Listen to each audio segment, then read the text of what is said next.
आगे हम बात करते हैं, अगला बेसिस है हमारे सामने nutritive value according to its nutritive value. तो कौन कौन से फूड्स अपन रखेंगे, सीरियल्स हो गए यानी अनाज हो गया, पल्सेज यानी दाल हो गई, नट्स एंड ऑयल सीड्स हो गए, वेजिटेबल्स हो गई, ग्रीन लेफी वेजिटेबल्स हो गई, रूट्स एंड ट्यूबर्स हो गए, अदर वेजिटेबल्स हो गई, फ्रूट्स हो गया, मिल्क एंड मिल्क प्रोडक्ट हो गए जैसे पनीर हो गया, बटर हो गया, एनिमल फूड्स हो गए जैसे मीट, फिश, पोट्री, एग इटीजी। ठीक है, और फैट्स हो गए, ऑयल्स हो गए, sugar and confectionery, spices and condiments. ठीक है, एक एक की हम बात करेंगे। देखिए जो इसमें से कुछ इंपॉर्टेंट्स हैं वो मैं आपके लिए लेके आया हूँ। सबसे पहले हम बात करते हैं सीरियल्स की यानी अनाज के बारे में। तो सीरियल्स क्या होते हैं, constitute by far the most important group of foodstuffs as they form the staple food of a large majority of population throughout the world. यानी सीरियल्स अनाज जैसी चीज है जो का हमारा जिसको कि हमारा पूरा वर्ल्ड कंज्यूम करता है सबसे ज्यादा मात्रा में एनर्जी सोर्स के रूप में। ठीक है, 70 to 80% टोटल एनर्जी इंटेक है हमारा फुल डे का, उसमें से 70 to 80% ऐसे हैं जो कि एनर्जी कहाँ से लेते हैं, अनाज से लेते हैं, सीरियल से लेते हैं। इसके अंदर आपके वीट हो गया, गेहूं, चावल, मक्का, रागी, बार्ले यानी जौ हो गया, ये सब क्या है, सीरियल्स के एग्जाम्पल हैं जो कि हम एनर्जी के रूप में प्रोवाइड कराते हैं, एनर्जी सोर्स के रूप में। ठीक है, rice is the chief dietary staple for almost half of the world population. The main cereals consume in India are rice, wheat and millets. ठीक है, यदि हम बात करें कि ऑल ओवर वर्ल्ड में सबसे ज़्यादा सीरियल्स कौन सा है या फिर अनाज कौन सा खाया जाता है, तो वो है आपका चावल। लेकिन यदि हम इंडिया की बात करें तो यहाँ पर चावल भी है, गेहूँ भी है और बाजरा भी है, तीनों चीज़ें यहाँ पर खाई जाती हैं। ठीक है, they are the cheapest source of calories, यानी एनर्जी का जो चीपेस्ट सोर्स है वो क्या है, अनाज है। आज हम सब रोटी खाते हैं तो रोटी किसकी बनी हुई है, गेहूं की बनी हुई है जो कि क्या है, सीरियल से अनाज है। इसके अलावा हम बात करते हैं कि चावल है तो वो भी क्या है, एक तरीके का अनाज है। तो सीरियल्स के बारे में हमने देख ली, इनकी न्यूट्रिटिव वैल्यू हमारे लिए बहुत ज़्यादा है, यानी बहुत ज़्यादा न्यूट्रिशन हम इनसे कंज्यूम करते हैं, 70 to 80%। ठीक है, चलिए आगे हम देखते हैं कि cereals are rich in carbohydrate but poor in proteins, यानी सीरियल्स की एक कमी है, ड्रॉबैक है। ड्रॉबैक क्या है कि इसके अंदर कार्बोहाइड्रेट तो बहुत ज़्यादा मात्रा में है लेकिन प्रोटीन्स हमें यहाँ से नहीं मिल पाती, इसलिए हमें इनको एक कॉम्बिनेशन बना के खाना पड़ता है। जैसे रोटी खा रहे हैं तो उसके अंदर अपन दाल लेते हैं, चावल खा रहे हैं तो उसके अंदर अपन दाल लेते हैं, तो हमें जो कार्बोहाइड्रेट है वो मिल रहा है रोटी और चावल से, साथ ही साथ हमें अपनी प्रोटीन की भी क्वांटिटी पूरी करनी है तो उसके लिए अपन दाल ले लेते हैं। ठीक है, इसके अलावा हम बात करें यदि हमें विटामिन मिनरल चाहिए तो उसके साथ हम सैलेड ऐड कर लेते हैं। ठीक है, inferior quantity of the protein in serial grains, बहुत कम मात्रा में inferior quality of the protein in serial grains, यानी जितनी भी हम बात करेंगे प्रोटीन इसके अंदर है, पहली बात तो है नहीं, बहुत कम मात्रा में है भी तो बहुत इन्फीरियर क्वालिटी की वो है। ठीक है, lacking essential amino acids. Amino acids हम आगे बात करेंगे, जब प्रोटीन की बात करेंगे तो 20 टाइप्स के अमीनो एसिड्स होते हैं जिनमें से 10 हमारे एसेंशियल होते हैं, 10 हमारे नॉन एसेंशियल होते हैं। जो 10 नॉन एसेंशियल होते हैं उनकी हमें कोई जरूरत नहीं पड़ती, बॉडी हमारी खुद से प्रोड्यूस कर लेती है, इसलिए अपन उन्हें नॉन एसेंशियल अमीनो एसिड कह देते हैं। लेकिन जो 10 असेंशियल अमीनो एसिड्स होते हैं उनकी हमारी बॉडी को नीड है लेकिन उन्हें बॉडी हमारी खुद से प्रोड्यूस नहीं कर पाती, तो फिर हमें वो एज अ डाइट के फॉर्म में लेने पड़ते हैं, बाहर से हम उन्हें कंज्यूम करते हैं, इसलिए हम उन्हें एसेंशियल अमीनो एसिड्स कहते हैं। और जब असेंशियल और non essential amino acid combine होते हैं साथ में तो प्रोटीन बनता है। ठीक है, तो इनके अंदर असेंशियल अमीनो एसिड्स की कमी पाई जाती है।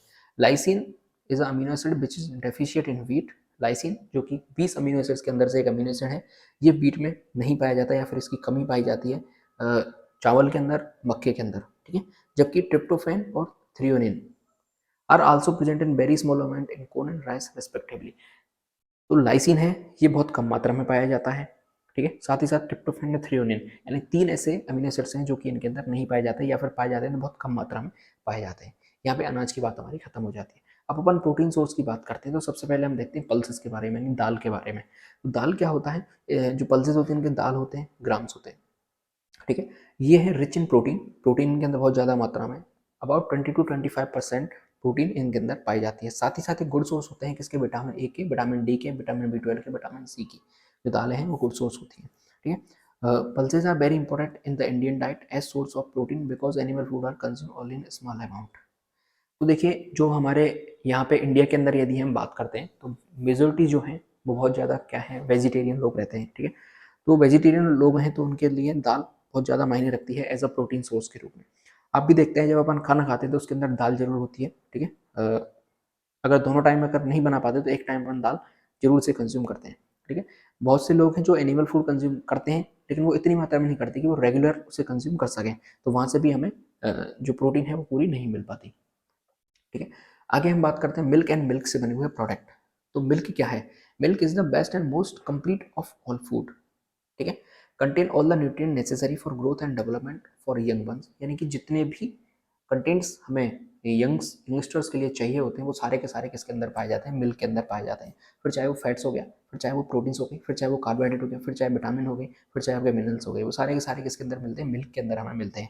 इसलिए मिल्क को सारे लोग कंज्यूम करते हैं, चाहे वो नॉन वेज हो चाहे वो वेजिटेरियन हो, ठीक है। Is the good source of protein, fats, carbohydrate, vitamin and minerals. Protein 3.5% protein of total weight of milk, ठीक है। आप लगाइए टोटल वेट ऑफ मिल्क का 3.5% क्या पाया जाता है, प्रोटीन पाया जाता है। कौन कौन सी प्रोटीन, कैशिन प्रोटीन होगी आपकी, लैक्टोग्लोबुलिन प्रोटीन और लैक्टा एल्ब्यूमिन प्रोटीन इसके अंदर पाई जाती है, ठीक है। कार्बोहाइड्रेट कौन सा पाया जाता है, तो लैक्टोज नाम का कार्बोहाइड्रेट जो है मिल्क के अंदर पाया जाता है। फैट की बात करते हैं तो 4.4% काउ मिल्क के अंदर फैट पाया जाता है, 8.8% बफेलो मिल्क के अंदर पाया जाता है और 3.4% ह्यूमन मिल्क के अंदर फैट पाया जाता है, ठीक है। सारी की सारी विटामिन इसके अंदर मिल जाती हैं, लेकिन विटामिन सी और विटामिन ई को छोड़कर, ठीक है। विटामिन सी और विटामिन ई को छोड़कर सारी विटामिन मिल्क के अंदर हमें मिल जाती हैं। और हम बात करते हैं कि सारे के जो मिनरल्स हैं, लगभग सारे मिनरल्स इसके अंदर मिल जाते हैं, किसको छोड़ के, आयरन इसके अंदर बहुत कम मात्रा में पाया जाता है या फिर एब्सेंट होता है, और कैल्शियम इसके अंदर बहुत भरपूर मात्रा में हमें देखने को मिलता है। Milk serve as the sole food for young during the most crucial phase of growth and development, यानी जो छोटा बच्चा होता है उसके लिए हम बात करते हैं कि जो मेन फूड ऑफ सोर्स होता है वो क्या होता है, मिल्क ही होता है, क्योंकि उसके लिए सारी चीज़ें जो हैं वो मिल्क के अंदर मिल जाती हैं कंप्लीट। इसके अलावा कुछ मिल्क प्रोडक्ट्स होते हैं जैसे आपके चीज़ हो गई, खोवा हो गया और कर्ड हो गया, ये भी हमें मिल्क से प्राप्त होती है और इनके अंदर भी सारी भरपूर मात्रा में चीज़ें हमें देखने को मिलती है। आगे देखिए मीट के बारे में बात करते हैं। नॉनवेज है मीट, तो मीट क्या होता है, चाहे वो गाय का मीट हो, बकरे का हो, शीप या जो भी हो, मीट है। और ये प्रोटीन रिच फूड होता है, ठीक है। और इसके अंदर हाई बायोलॉजिकल वैल्यू भी पाई जाती है प्रोटीन की, 18 to 22% जो है प्रोटीन है। और जो प्रोटीन है वो हाई क्वालिटी का प्रोटीन, यानी हाई बायोलॉजिकल वैल्यू उस प्रोटीन की है और जल्दी वो हमारी बॉडी के अंदर एब्जॉर्ब हो जाता है। कौन सा प्रोटीन इसके अंदर पाया जाता है, मायोसिन प्रोटीन पाया जाता है, ठीक है। मसल एल्ब्यूमिन पाया जाता है और मायोग्लोबिन प्रोटीन है जो कि इसके अंदर पाए जाते हैं, ठीक है। Fair source of vitamin B, ठीक है। विटामिन बी कॉम्प्लेक्स जो है पूरा का पूरा कॉम्प्लेक्स इसके अंदर पाया जाता है, इसके अंदर सारी विटामिन बी पूरी पाई जाती है, ठीक है। इसके अंदर विटामिन ए एब्सेंट होता है, विटामिन सी एब्सेंट होता है, विटामिन डी एब्सेंट होता है, ठीक है। इसके बाद हम बात करते हैं कि contents fat and the energy provide by meat depend on its fat content, यानी कि यहाँ से हमें फैट भी मिलता है, लेकिन ये डिपेंड करता है कि उसके अंदर फैट कंटेंट कितना है, ठीक है। Is the principal source of cholesterol in the diet, the lipid is not uniformly present in all flesh food, bread and shellfish are excellent sources, यानी नॉन वेज की हम बात करते हैं, मीट की बात करते हैं, तो यहाँ से ये गुड सोर्स है किसका, फैट का, ठीक। लेकिन फैट सारे मीट के अंदर नहीं पाया जाता, कुछ होते हैं जैसे कि आपकी फिश हो गई, उनके अंदर फैट पाया जाता है। अभी हमने देखा था ओमेगा 3 फैटी एसिड उस फिश के अंदर देखने को हमें मिलते हैं, ठीक है। यदि हम मिनरल एलिमेंट की बात करते हैं तो कौन सा ऐसा एलिमेंट है जो कि मीट के अंदर पाया जाता है, तो वो है आयरन, ठीक है। आयरन हमें मिल्क से नहीं मिल रहा था, तो मीट से वो आयरन है वो मिल जाता है हमें, ठीक है।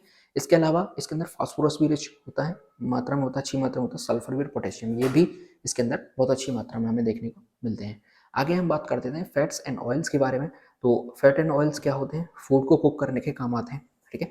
They are mainly as source of energy and provide the essential fatty acid, ये हमारे मेन सोर्स हैं एनर्जी के, बहुत ज़्यादा मात्रा में हमें एनर्जी है प्रोवाइड करा के देते हैं, ठीक है। बटर हो गया, घी हो गया, वनस्पति यानी जो डालडा होती है वो विटामिन ए के गुड सोर्स होते हैं, ठीक है। इसके अलावा जो कॉमन वेजिटेबल ऑयल होता है जिससे कि अपन सब्जी वगैरह बनाते हैं, उनके अंदर कैरोटीन और विटामिन ए नहीं पाया जाता, ठीक है। बाकी हम बात करें तो विटामिन ई के गुड सोर्स होते हैं, ये फैट्स होते हैं। The visible fat that are commonly consumed in India are butter, ghee, hydrogenated oil and various vegetable oil like groundnut oil, sunflower oil, coconut oil, etc, ठीक है। इंडिया के अंदर हम सब देखते हैं क्या, बटर लगा आता है रोटियों के अंदर, घी हम अपने घर में खाते हैं रोटी के साथ। इसके अलावा हाइड्रोजनेटेड ऑयल हो गए जैसे कि वेजिटेबल ऑयल हो गया, ग्राउंडनट ऑयल हो गया, सनफ्लावर ऑयल हो गया, कोकोनट ऑयल हो गया, ये सारी चीज़ें हम अपन नॉर्मल डेली यूज़ में काम करते हैं, ठीक है। पिछले स्लाइड में मैंने आपको बताया था कि जो एनर्जी हमें इससे कितनी प्रोवाइड होती है, वो आपका 9 किलो कैलोरी 1 ग्राम से हमें एनर्जी मिल रही है। लेकिन ये एनर्जी कैसी है, ये हमें तुरंत नहीं मिलेगी, बहुत लेट मिलेगी हमें एनर्जी, इसलिए हमारे इतने काम की नहीं होती है। ये सारी चीज़ें हो गई आपकी फैट के बारे में हमने देख लिए, तो चलिए वीडियो को यहीं पे समाप्त करते हैं। आई होप आपको वीडियो जो है अच्छी लगी होगी। आज के वीडियो में मैंने क्लासिफिकेशन ऑफ फूड के बारे में पढ़ लिया। आगे अपन देखेंगे फूड के स्टैंडर्ड्स के बारे में, और इसके अलावा हम देखेंगे कि एलिमेंट ऑफ न्यूट्रिशन यानी कौन से माइक्रो और मैक्रो न्यूट्रिएंट्स कौन कौन से होते हैं, और इसके अलावा कैलोरी और बीएमआर के बारे में हम नेक्स्ट वीडियो में बात करेंगे। अगर आपको वीडियो अच्छी लगी है तो लाइक जरूर कर लें, चैनल को सब्सक्राइब जरूर कर लें। देश से प्यार करें, माता पिता से प्यार करें। जय हिंद।